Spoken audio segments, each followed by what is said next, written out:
அதற்கு பிறகு முந்தைய உள்ளாட்சி 4 வருடத்தை கொடுத்து 60 கோடி ஊழலுக்கு 100 கோடி ரூபாய் அபராதத்தை விதித்திருக்கிற சண்டாளர்கள் அங்கே காங்கிரஸ் தலைமையில் இருக்கின்ற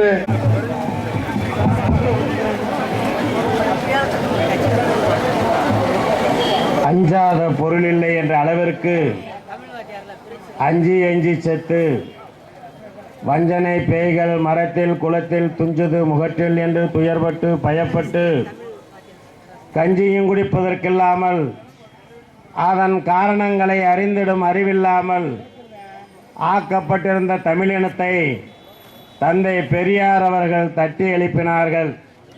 அத்தனை பேருமே நமது வீட்டில் நடந்த ஒரு துயரம் போல துக்கத்தை போல எல்லோருமே துக்கத்தை செய்து கொண்டிருக்கிறோம். அதற்கு உறுதுணையாக அத்துணை இடங்களிலும் மாவட்டம் முழுவதிலுமே ஒன்றியம் நகரம் கழகத்தின் சார்பில் நம்முடைய எதிர்ப்பை காட்டுவதற்காக அறவழியிலே அவர்களும் பஸ்களை இயக்கவில்லை என்று அறிவித்திருக்கிறார்கள். எனவே அரசு பஸ்களில் தான் அருமையான மக்கள் சேவை கூட்டங்கள் போய் கொண்டிருக்கிறது.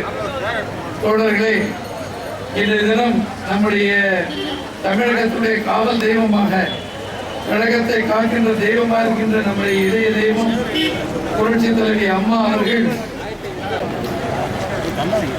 நீதிமன்றத்தினுடைய தீர்ப்பை எதிர்த்து நிலக்கோட்டையினுடைய பேரூராட்சியும் நிலக்கோட்டை ஒன்றிய கழகமும் மாவட்ட எம்ஜிஆர் மன்றம் இணைந்து இன்றைக்கு நிலக்கோட்டையிலே உண்ணாவிரத அறப்போராட்டம் நடத்தி கொண்டிருக்கிறார்கள்.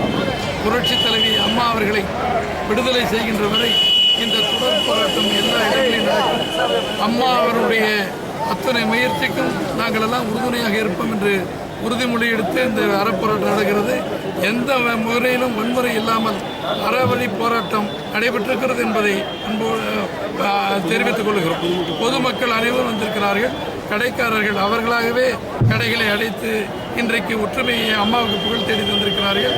தனியார் போக்குவரத்துகள் இன்றைக்கு நிறுத்தப்பட்டிருக்கிறது. இப்படி எங்கு பார்த்தாலும் அம்மா அம்மா அம்மா என்று சொல்லி அம்மாவை விடுதலை ஆக வேண்டும் என்று கிறிஸ்தவ மதம், நம்மளுக்கு இஸ்லாமிய மதம், இந்துக்கள் மதம், மும்மதங்களும் சேர்ந்து பிரார்த்தனை செய்து கொண்டிருக்கிறோம்.